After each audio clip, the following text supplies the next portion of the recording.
The 1970s gave us more than just disco and capes. Hidden in Saturday morning haze were DC superhero cartoons that time tried to erase. These animated gems were strange, bold, and often downright bizarre. You probably watched them once and then forgot they ever existed. Until now. Here are 20 forgotten DC superhero cartoons from the 1970s you were never meant to remember. Number 20. The World's Greatest Super Friends, 1979. By the time The World's Greatest Super Friends aired, DC's legendary team had already worn many Saturday morning faces. But this short-lived season gave us something even stranger: mythological crossovers. Superman, Wonder Woman, and Batman took on King Arthur's court, ancient Egyptian gods, and even alien Olympians. The writing pushed superhero logic into fairy tale absurdity. What made this forgotten installment so surreal was its storytelling tone. Each episode started with a narrator echoing Golden Age comic book narration style like a bedtime story for young vigilantes. The visuals were standard Hanna-Barbera fare, but the plots danced between morality plays and cosmic weirdness. There were fewer Legion of Doom encounters and more time-traveling moral lessons. Overshadowed by the darker challenge of the Super Friends that preceded it, this season vanished fast. Today, even hardcore fans struggle to recall its whimsical tone and mystical settings. The show ended abruptly without fanfare. But for those who tuned in, that brief season was a Saturday morning portal to a different DC dimension, a mythic one, a forgotten one. Number 19. Batman Tarzan Adventure Hour, 1977. You probably remember Batman in cartoons, but do you remember him sharing a time slot with Tarzan? That's what happened in 1977 when CBS packaged Filmation's Batman with its take on the Lord of the Jungle. The result was a strange jungle gothic mashup broadcast as the Batman Tarzan Adventure Hour. The Batman segments featured the Caped Crusader alongside Robin in standalone adventures drawn in bold Filmation style. Unlike the campy live-action series, this version tried to reflect Batman's detective roots. Tarzan, meanwhile, swung through dense jungles fighting ancient cults, lost cities, and weird prehistoric beasts. It was part superhero story, part jungle serial, and part educational travelogue. The dual format confused some younger viewers who expected full episodes of their favorite masked hero. Others loved the variety. Unfortunately, the experiment lasted just one season. It quietly disappeared into syndication bundles and retro cartoon blocks. But if you ever wondered whether Batman and Tarzan ever coexisted on the same show, yes they did, and it was glorious chaos. Number 18. Aquaman Aqualad Adventure Shorts, 1970s. Before Aquaman ruled the box office, he swam through obscure television waves in short animated segments that almost no one remembers today. These underwater adventures often aired in chopped-up format during reruns or as padding in superhero anthology blocks. They followed Aquaman and his teen sidekick Aqualad battling everything from sea monsters to underwater aliens and rogue warlords. The animation was stiff and the dialogue dramatic. Aquaman summoned sea creatures with telepathic echo waves, while Aqualad got into constant danger. The duo's bond was the show's emotional core. Because these shorts weren't always credited or officially collected, many fans forgot they existed. Some aired only in certain regional markets. Others were dubbed or re-edited beyond recognition. But they helped shape early superhero tropes in animation: loyalty, bravery, and seaborne justice. For a generation of young viewers in the 70s, Aquaman wasn't a joke. He was a tidal force of justice flanked by dolphins and whales. These forgotten shorts proved it. Number 17. Green Lantern Backup Shorts, 1970s. Blink and you missed them. Green Lantern's animated adventures from the 70s were never a full series. Instead, they came as short interludes tucked inside larger superhero packages like DC Superheroes and syndicated rerun blocks. But these rare shorts gave Hal Jordan a flickering moment in Saturday morning glory. The animation style was low budget and relied heavily on recycled poses and dramatic narration. Still, it managed to capture the essence of Green Lantern lore: willpower, energy constructs, cosmic policing, and a giant green fist or two. His arch-nemesis Sinestro made occasional appearances, though the complex mythology was boiled down to good versus evil. Because the shorts often ran uncredited or were inserted irregularly, they faded from public memory. No full collection exists today. Fans debate how many were made. But one thing is clear. These brief sparks of emerald light helped keep the Green Lantern mythos alive during an otherwise quiet decade. Forgotten, yes, but never extinguished. Number 16. Flash and Speedy cartoon shorts, 1970s. Some cartoons leave behind episodes, others leave behind whispers. The Flash and Speedy animated shorts belong to the second kind. These segments were never part of a dedicated Flash series. Instead, they aired sporadically within larger animated blocks during the 70s, often on local channels or in limited syndication. The Flash ran fast, Speedy shot arrows.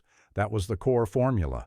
In some versions, Speedy teamed with Green Arrow, not the Flash, but early crossover confusion was common. Viewers were treated to lightning-speed showdowns against mad scientists, robots, and time-warping villains. The animation was rushed and rudimentary, but the pacing matched the characters. These shorts often clocked in under 5 minutes, but packed in chase scenes, villain takedowns, and moral conclusions. Because they lacked consistent branding or archiving, most fans forgot they existed. No DVD release, no streaming archive, just grainy memories from faded VHS tapes. Yet for a lucky few, these were the earliest glimpses of DC's Speed Force in motion, a lost sprint through the animation void. Number 15. Saturday Supercade, 1979. You probably associate Saturday Supercade with the 80s video game craze, but the original concept surfaced in 1979 as a crossover programming experiment blending superheroes' comic characters and pop culture mascots into a strange animated anthology. While not strictly a DC property, Saturday Supercade's earlier iterations occasionally featured licensed DC shorts in rerun packaging, including segments with Batman, Aquaman, and Superman inserted between video game characters like Popeye or Donkey Kong. These were often uncredited and aired in regional markets or international blocks with confusing intros. It was a hodgepodge experiment in repackaging and cross-promotion. The DC segments weren't new, but their placement within the show made them feel surreal. Imagine watching a Frogger cartoon and suddenly seeing Aquaman fight a sea dragon before the next ad break. These mashups confused networks, annoyed purists, and baffled censors, but they gave forgotten DC shorts one last breath before the VHS age fully took over. Today, Saturday, Supercade's 70s prototype exists only in fragmented listings and personal recollection. A footnote in the animation multiverse. Number 14. Superman Team-Ups, 1970s. In the lost corridors of DC's animated history, there were strange team-ups that never made it into comic. Superman teamed with Hawkman, or the Atom, or even Plastic Man in short cartoons designed to air in regional programming block. These weren't full episodes. They were filler content, quick bursts of cape-and-punch mayhem designed to glue young viewers between commercials. The animation varied wildly. Sometimes it was Filmation's signature stiffness. Other times it resembled storyboard flipbooks. Narration did the heavy lifting. Superman often played the straight hero while his guest star delivered the twist, whether it was science fiction magic or comedy. The problem was inconsistency. These segments aired without titles. Sometimes they were broadcast out of order or cut for time. No one cataloged them. No master archive exists. But they mattered. They showed the Man of Steel adapting to genre bending, fighting undersea invaders with Aquaman, solving mysteries with the Atom, laughing with Plastic Man. These team-ups hinted at the multiverse long before the word was cool, forgotten, but prophetic. Number 13. Justice League of America syndicated shorts, 1970s. Before they were called the Justice League, they were just superheroes sharing airtime. The syndicated Justice League of America shorts from the 70s gave us a proto-version of the team long before cinematic universes became a thing. These segments were bundled within Filmation's DC Superheroes packages and featured rotating rosters. Superman, Batman, Wonder Woman, and Aquaman were regulars. Flash, Green Lantern, and Martian Manhunter appeared rarely. There was no central storyline. Each short was a standalone adventure. Quick setup, fast villain intro, moral lesson, done. The art was crude but charming. The music was dramatic. The voice acting leaned into comic book theatrics. These weren't prestige projects, they were placeholders, yet they gave kids an early glimpse of what shared universe storytelling could look like. The Justice League label was not always used on screen.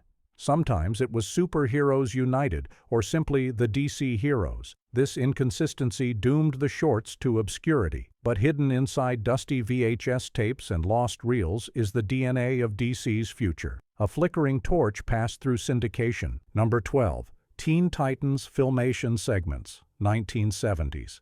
Long before the Titans became angsty, anime-styled icons on modern cable, they were wide-eyed sidekicks with big hearts and bigger hair. The Teen Titans segments from the 70s featured Robin, Kid, Flash, Wonder Girl, and Speedy in stories that blended youthful optimism with public service messaging. These episodes aired as part of Filmation's DC Superheroes blocks. The team faced villains that ranged from alien threats to social issues like pollution or bullying. There were no Nightwing vibes here. Robin was cheerful, Wonder Girl was compassionate. Speedy and Kid Flash cracked jokes between moral lessons. Each short ran under 10 minutes. The action was minimal. Much of the time was spent explaining consequences and doing the right thing. These weren't edgy adventures. They were animated pamphlets with superhero faces.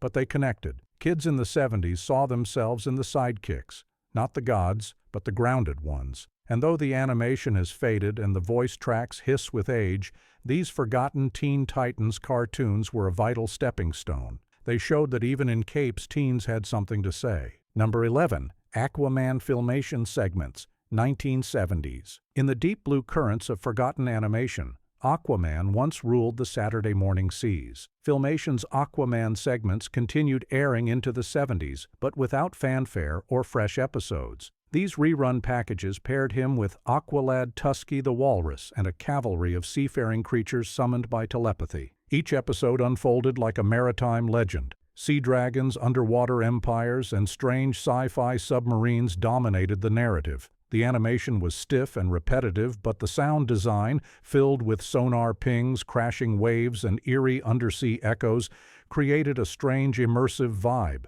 Most viewers today remember Aquaman as a joke, but these early segments treated him with dignity. He was brave, commanding, regal. The problem was inconsistency. Networks shuffled the order of episodes. Some markets aired only half, others retitled the blocks. So Aquaman's presence in 70s animation became fragmented. He was there, but always as a shadow swimming between syndicated waves. Today those shorts resurface in grainy YouTube clips or obscure DVD extras. But in their time they defined the undersea superhero, forgotten but formative.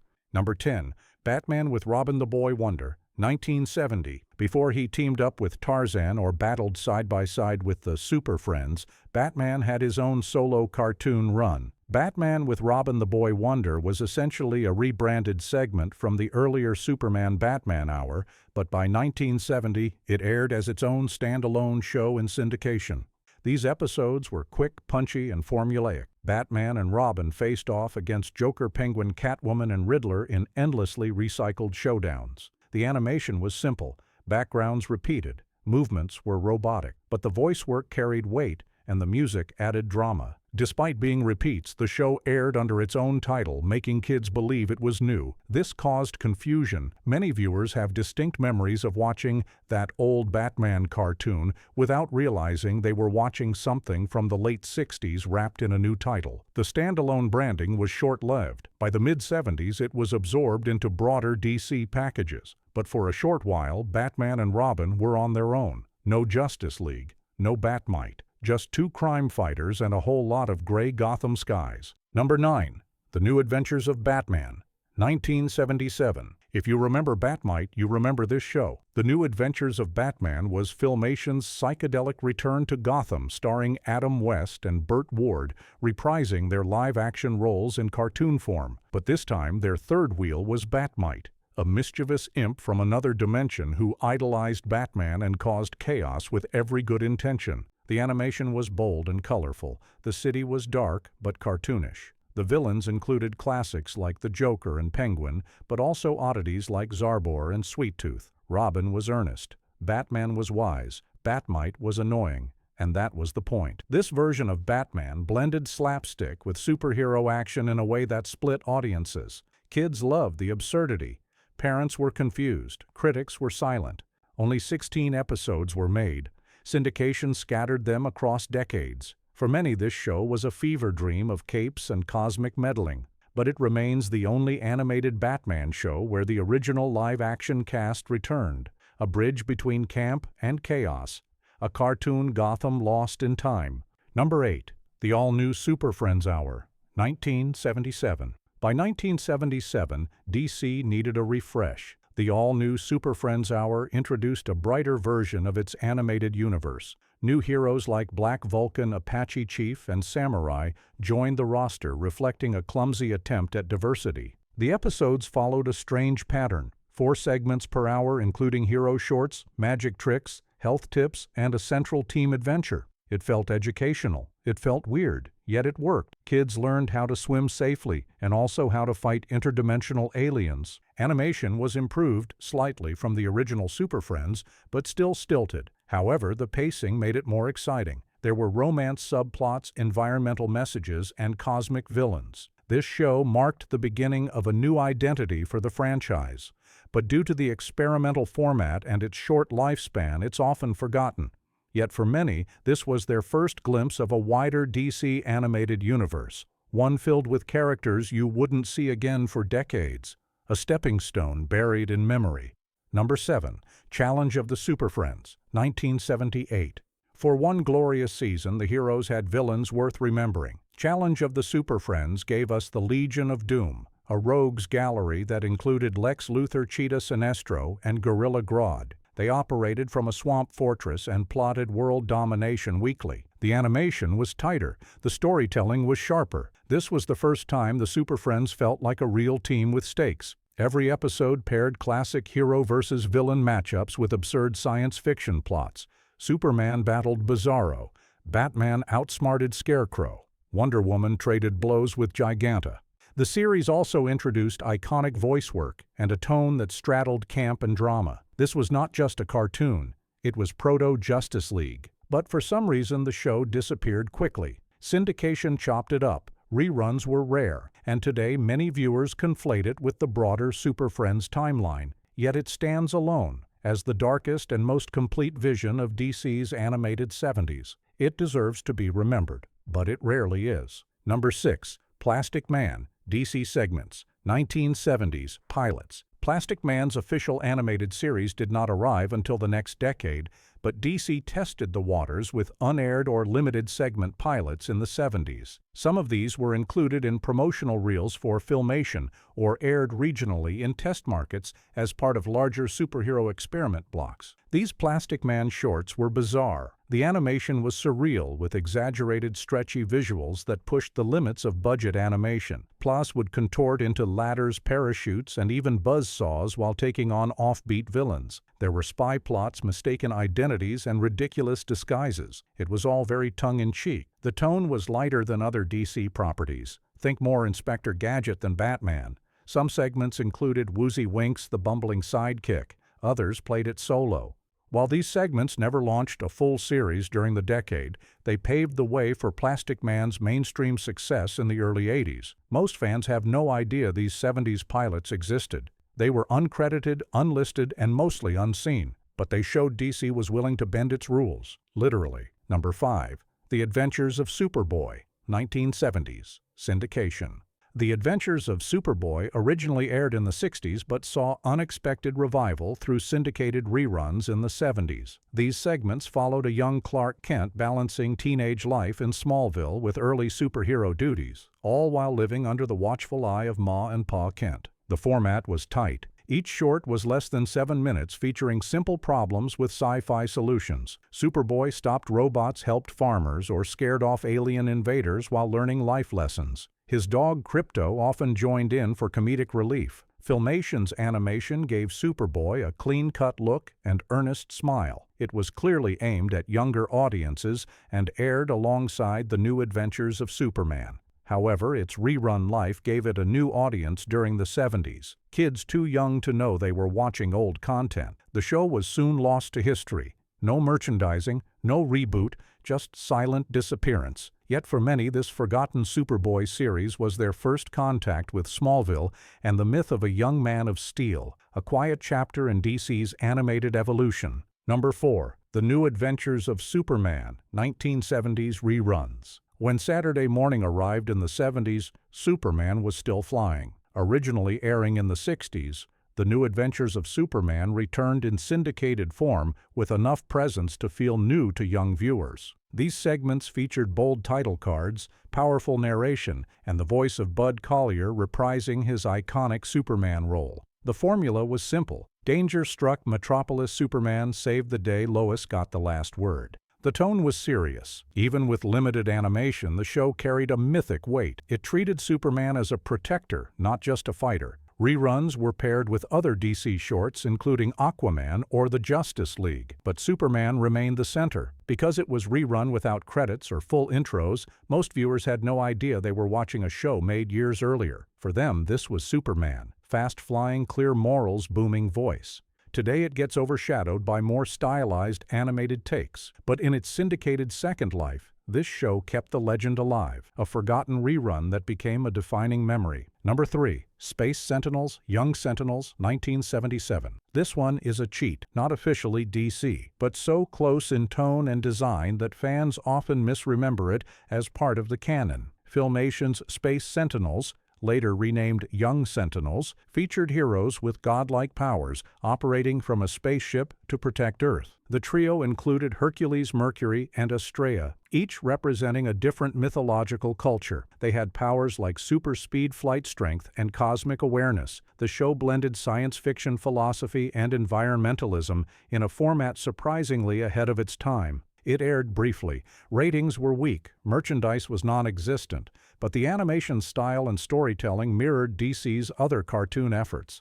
Many fans filed it alongside Super Friends or Teen Titans without knowing it wasn't from DC at all. The show was progressive, inclusive, and deeply weird. Episodes tackled issues like artificial intelligence, ethics, climate disasters, and alien diplomacy. Though not truly part of the DC universe, its aesthetics and values align so closely it deserves a spot on this list. A forgotten non-DC show that felt exactly like one. Number 2. The Freedom Force. ISIS segments. 1978. Tucked inside the animated Tarzan and the Super 7 programming block was a little-known team called the Freedom Force. While not marketed under the DC label, the show featured Isis, a heroine who had previously headlined her own live-action series in the DC universe, now reimagined in animated form. This was DC's attempt to keep Isis alive in a new format. In the cartoon, she joined a multicultural super team that included Merlin, Sinbad, Hercules, and Super Samurai.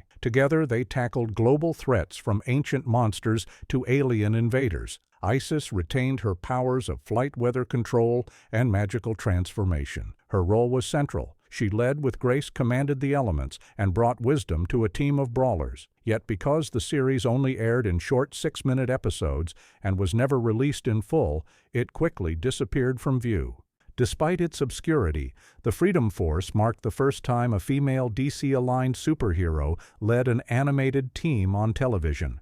The animation was bright but budgeted. The storytelling was pulpy and strange. But Isis stood tall, a magical heroine hidden in the morning mist of forgotten cartoons. Number 1. Super Stretch and Microwoman, 1978. They were not DC in origin, but they aired within the Tarzan and the Super 7 block that was DC adjacent and often confused with it. Super Stretch and Microwoman featured an African-American couple who fought crime using body-morphing powers. He could stretch like Plastic Man, and she could shrink like the Atom. Their names were never shouted in dramatic voiceover. The animation was bare bones, and their missions were local: jewel thieves, bank robbers, cat burglars. But what made the show unique was tone. The couple fought as equals. They argued, flirted, and collaborated.